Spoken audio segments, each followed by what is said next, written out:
Barstool Sports, the pinnacle of modern journalism. Barstool began all the way back in 2003, great year for music. It was originally a weekly print publication that was distributed for free at transit stops around the Boston metropolitan area. It covered fantasy sports projections and gambling advertisements. But since its online launch in 2007, it's grown into a massive online behemoth of bro culture, publishing all of the hard-hitting stories like raw dogging at Pier 39, Doghouse in San Francisco, or the time I got shit-faced before noon and missed Christmas, or this riveting headline, Best of 2024, men taking care of their own lawn as peak manhood and other man things. But in a shocking twist that nobody could have ever possibly seen coming, Barstool Sports and its outspoken founder/owner Dave Portnoy have faced a myriad of allegations of sexism, racism, homophobia, assault, and even more sexism. And as drama and questions swirl around Grace O'Malley's exit from Barstool, many are wondering, did Dave Portnoy have something to do with this? I figured now was as good a time as any to get into Dave's messy history and to get to the bottom of the Grace situation.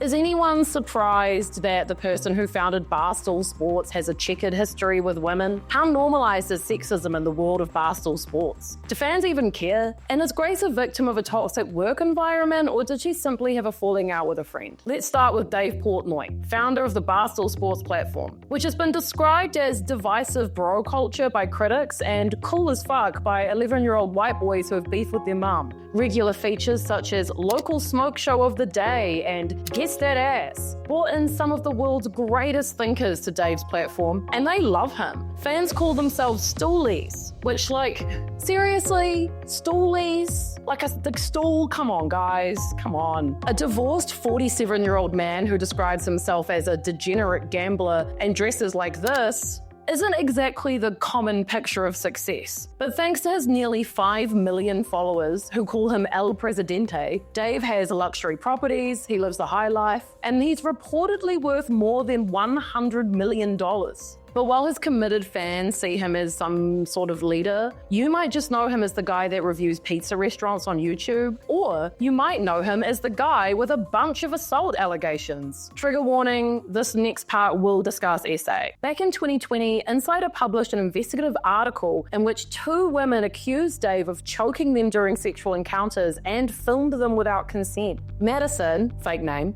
alleged her ordeal began with a simple DM to Dave. "Sick pizza review," she said. He replied, "Thanks, fly bitch. Charming. So charming." From there, he pressured her to tell him about her sexual fantasies. She replied, "I mean, actually this one's kind of common, like a fantasy where I don't have any control of what's going on." He responded, "You and I are going to get along so well."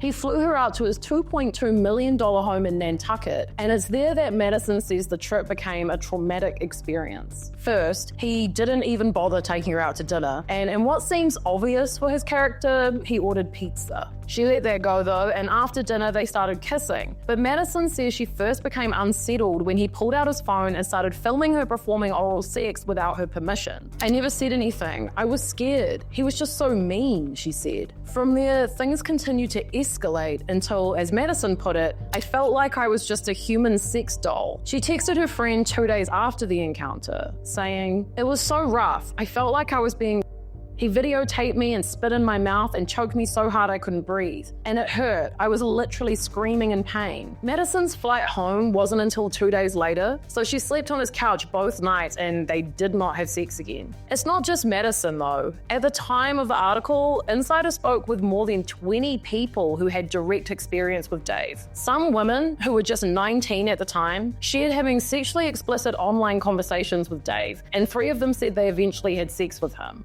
These women said these encounters turned into frightening and humiliating experiences. 2, including Madison, claim he choked them and filmed them without consent. And one was even suicidal after the encounter. All of them were scared to speak out, fearing retaliation from his rabid fan base. Dave took the article exposing him with all the grace and dignity of a peanut in a dryer, describing the article as a hit piece. He started waging online war with not just Insider, but writer Julia Black, editor-in-chief Nicholas Carlson, company CEO Henry Blodgett, and even Axel Springer, the German media conglomerate that purchased the online publication in 2015. He posted on Twitter at the time, "Here is what people have to know about me. If you wrong me, I will burn you to the ground. If I burn with it, that's the cost of doing business. I've always been that way." He managed to bring politics into it somehow, because that always works, and he accused Insider of exploiting the women in the story for political agendas and financial gain. And you know, maybe he's right. I mean, he is an expert on exploiting women after all, so...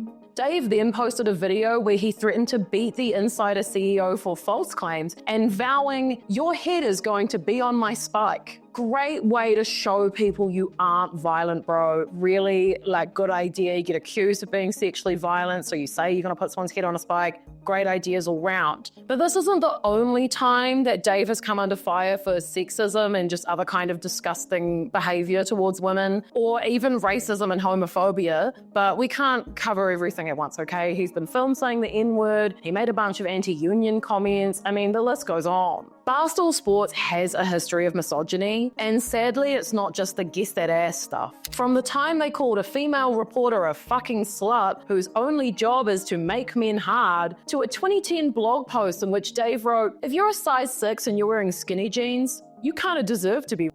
Or, there's more, the infamous blackout parties they used to host on college campuses. It sounds honestly like the poor man's desperate and more tragic and embarrassing version of Diddy's infamous white parties. Big ooh, massive ooh. Dave tried to defend this at the time though, saying, "Just to make friends with the feminists, I'd like to reiterate that we don't condone any kind at our blackout parties in mid-January. However, if a chick passes out, that's a grey area." See, everybody, he's not a bad guy. He only condones rape some of the time. The dude also, unsurprisingly, suggested that known sex offender Harvey Weinstein had simply been making fair trades when he violently demanded sex from actresses, something he was sentenced to 23 years in jail for, by the way. In Dave's own words, "This is my company. I gotta get fucking laid. And if she's willing to make that trade..." Speaking of his company though, working there as a woman seems like a fully crazy thing to do, but some who are much braver than I have taken on the challenge and found massive success while doing it. Brianna Chicken Fry LaPaglia and Grace O'Malley hosted advice podcast Plan Bri Uncut on Barstool Sports and boasted over 300,000 followers on Instagram alone, as well as millions of listeners around the world. But on December 16th, Grace announced her departure from Barstool Sports, saying on her Instagram stories, "I wanted you guys to hear from me first that this is my last day at Barstool. I'm so grateful to everyone at the company and to Dave for taking a chance on me. I'm just as surprised as you are. There are no typos in this statement." Bri had started the podcast on her own in college and asked Grace, her best friend, to join her in 2022. It's been confirmed that the podcast is ending, and its last episode was released on October 20th. Since that episode, rumors started to swirl about a possible feud between the co-hosts. Less than a week before Grace's statement, Bri seemingly confirmed a fallout between the two, saying on the BFFs podcast, which she bravely hosts with Dave and Josh Richards, she said, I have to just lay it all out there and defend myself. And I want to start off by saying I'm always gonna have love for Grace. I will always cherish everything. Later in the episode, she said the friendship started to break down around the time she started dating country music star Zach Bryan, who she split from in October. Bri alleges that Zach was emotionally abusive and that Grace knew about it and never defended her. She said, she knew how hard it was. She knew everything behind the scenes. This is when the internet started attacking me and they were raising Grace up. They only lift Grace up when they're beating me down. Then I went to her again of why aren't you defending me online? We just talked about how much we love each other and how we're best friends and how none of it's true. And she was just well, it doesn't matter. It doesn't the online shit doesn't matter. And I'm but it does, because it's affecting me. And then that's when I pulled away.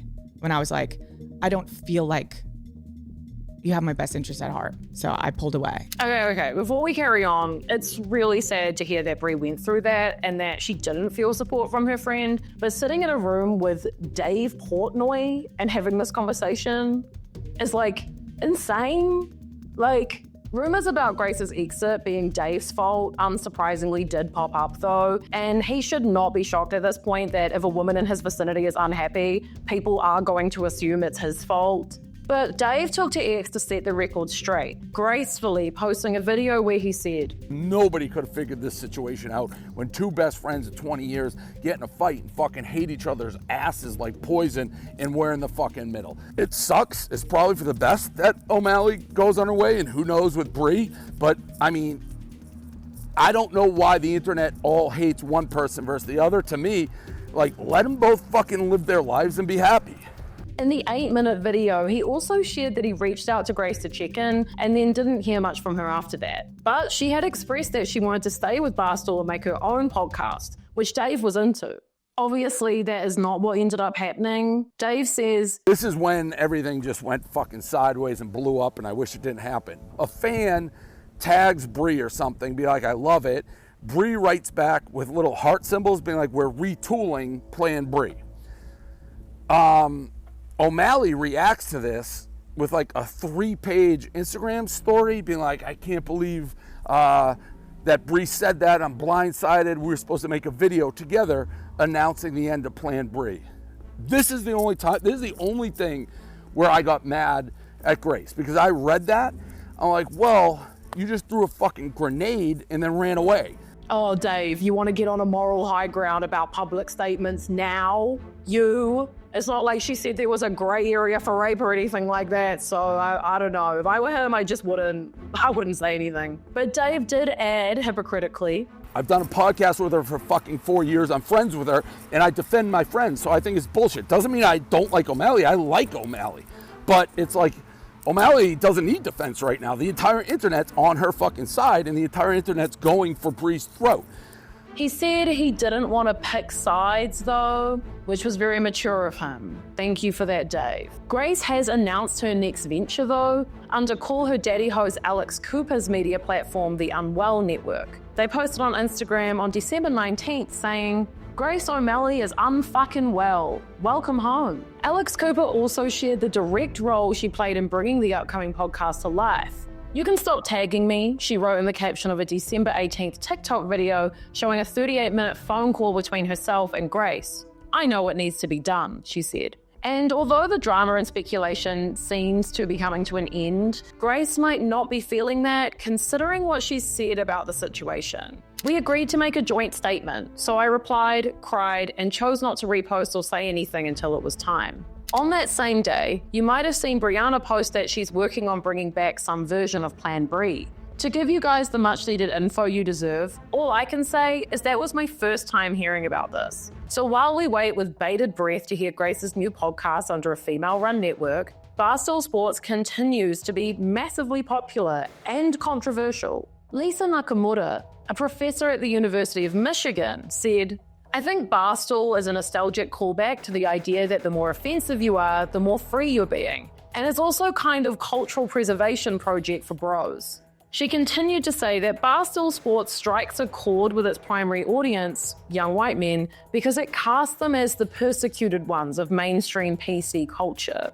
Men who feel disadvantaged by the world around them, they see the platform as a safe space where freedom of speech means voicing unpopular and sometimes offensive opinions without consequence. If you're watching this as a Barstool Sports fan, this is not an attack on you or your masculinity. I think it's really important for men to have spaces where they can celebrate being a man and like talk about pizza and girls and normal bro stuff. That is like more than fine. But why does it have to come at the cost of women? If the men engaged in Barstool Sports see themselves as persecuted, then what would that make the many women who are victims of not only the content published on the platform, but at the hands of its El Presidente, Dave Portnoy? What is it going to take for you to give up on this guy? Because clearly it isn't rape jokes or saying the N-word or choking people. So what is it going to be? Dave doesn't think of himself or Barstool Sports as sexist, though. He said, "We've worked with thousands of women, and almost all of them say it's one of the most progressive job environments they've ever been in.